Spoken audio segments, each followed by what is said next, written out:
So it's Tuesday, May 3rd, 2022. And oh boy, are we in a mess. Somehow the majority opinion written by Sam Alito that essentially overturns Roe v. Wade got leaked, and Politico released it last night, which made Twitter a very weird place between the Met Gala and SCOTUS, all sort of converging in a timeline that was just felt very incongruous. I was perfectly happy when the most exciting thing that happened on Twitter was Blake Lively's dress unveiling. But no, we now have a corrupt Supreme Court. There's a few things that are wrong with this whole thing. It starts with the last three judges who were confirmed in their Senate hearings, all said that Roe v. Wade is precedent, and Gorsuch and Kavanaugh more clearly stated that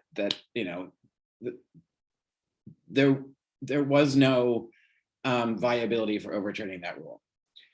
And then Amy Coney Barrett was just a little more vague about the whole thing. But so I have a hard time with that argument, though, because opinions do change. And I realize it's their job is to interpret the law, not to, vote based on opinion. But the interpretations of law can change. So I would hate for that to be the precedent, that no matter what you said in your confirmation hearing is what you have to adhere to for your entire lifetime appointment, because information changes. And so that's a tough one to swallow. But I mean,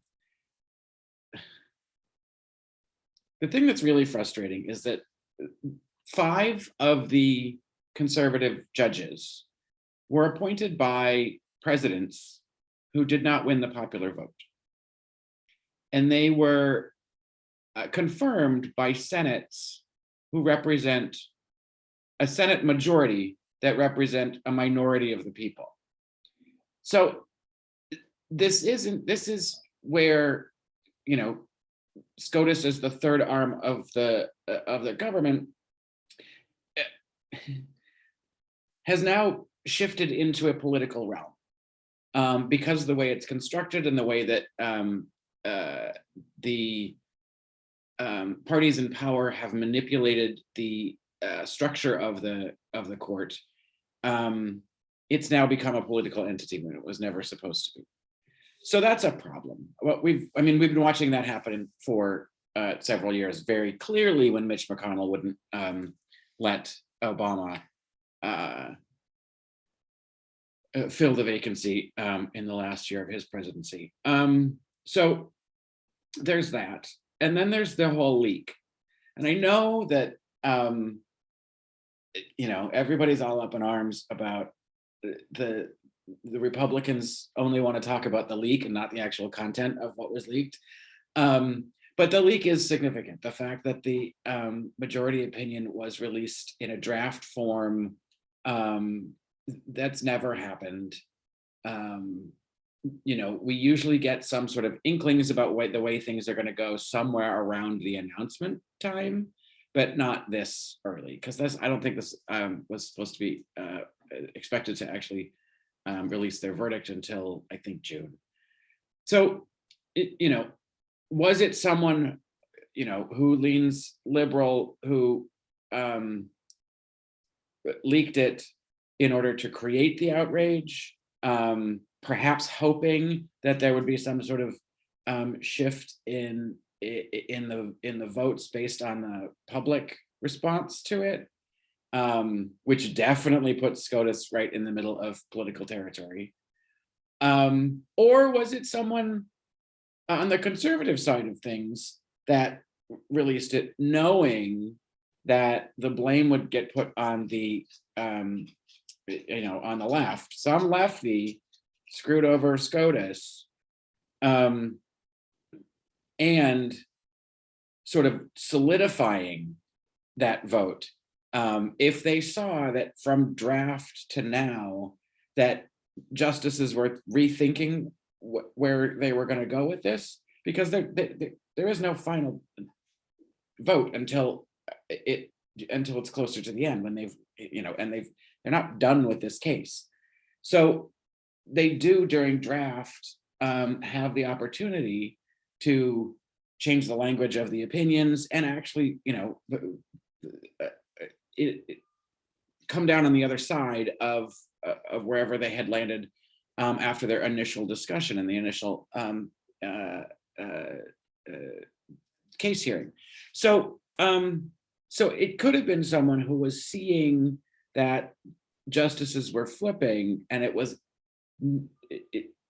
the end result would have been Roe v. Wade standing, and rather than have that happen, leak the draft opinion so that it gets blamed on the left, then locking in those votes because those justices can't be seen to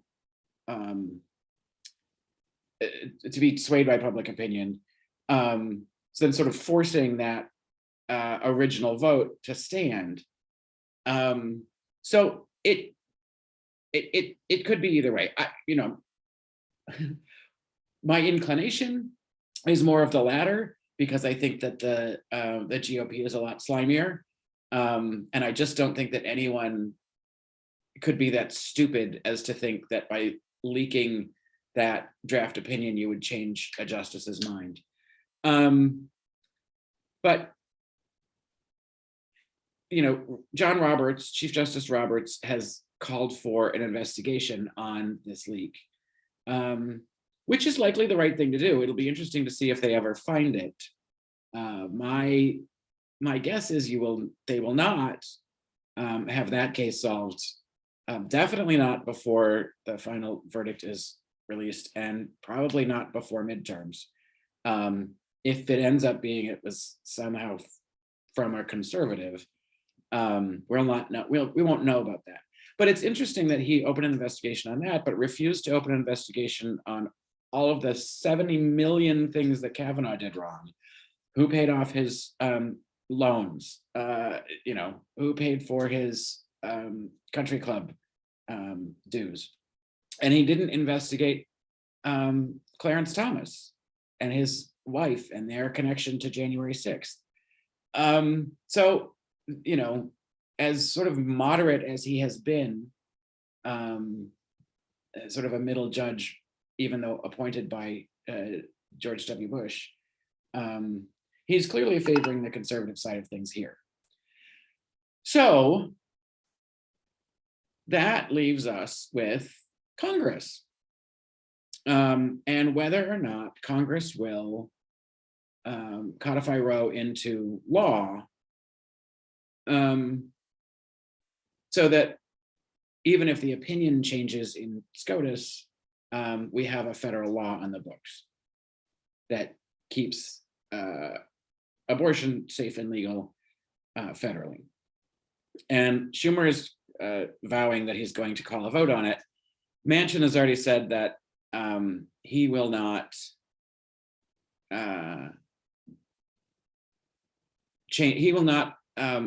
let the filibuster be broken for this. He's a staunch filibuster supporter apparently. So without breaking the filibuster, the vote we're never going to get there in the Senate because it needs 60 votes. It'll never get 60 votes. We might be able to get 50, but we'll never get 60. So that doesn't mean the vote shouldn't happen. And I think Schumer will make the vote happen. But here's the thing that's going to be, this is where now it has political ramifications. We're in a midterm year. Legal abortion is popular in this country. 70 to 80% support safe and legal abortion and Roe v. Wade. So if the Democrats can pull their shit together, if Schumer's going to call a vote on it on the Senate floor, every single one of those Republicans that is up for election, every single one of those Republican senators that's up for reelection needs a giant ad campaign in their home states about how they voted on this. We need to somehow be able to capitalize on this. The Republicans will somehow make this all feel like the Democrats fucked up. The Democrats couldn't save Roe, but the Republicans aren't going to save it.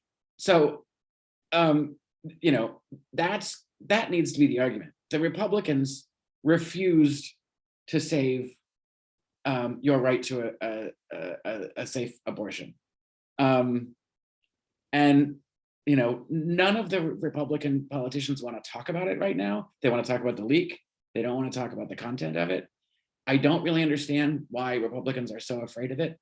There is a small part of the population that is super anti-abortion.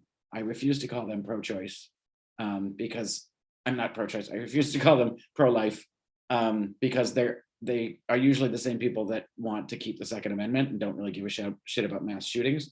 So the anti-abortion people are a small group. And I think, you know, this has the potential to really push women and potentially lower income women to the polls, hopefully. If this is the way this is going to go. If somehow at the end of this, the actual verdict comes down and Roe stands, then I'm really unclear about what all of this has been about. But as it stands right now, our pathway in the Senate is not really viable. But it does open up a huge opportunity to have the Democrats vilify and make the GOP the enemy if they're willing to do it. As we've seen over and over again, the Democrats have a hard time throwing blame onto the GOP where it belongs, when it rightfully sits there. They can't seem to message that clearly. So I just, you know, I don't understand someone who can vote against their own best interest, which is what most people do when they vote Republican. And, you know, people talk about one issue voters. That's been one, as long as I've been able to vote.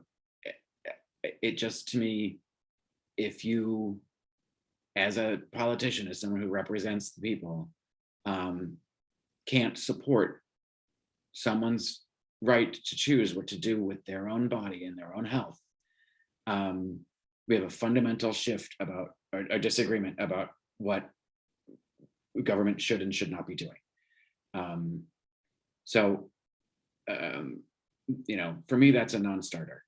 And I would hope that as we've moved on in generations, it becomes more of a non-starter for more people who will actually get out and vote. So it certainly does put a whole big spin into the midterm process. Let's see how it all plays out.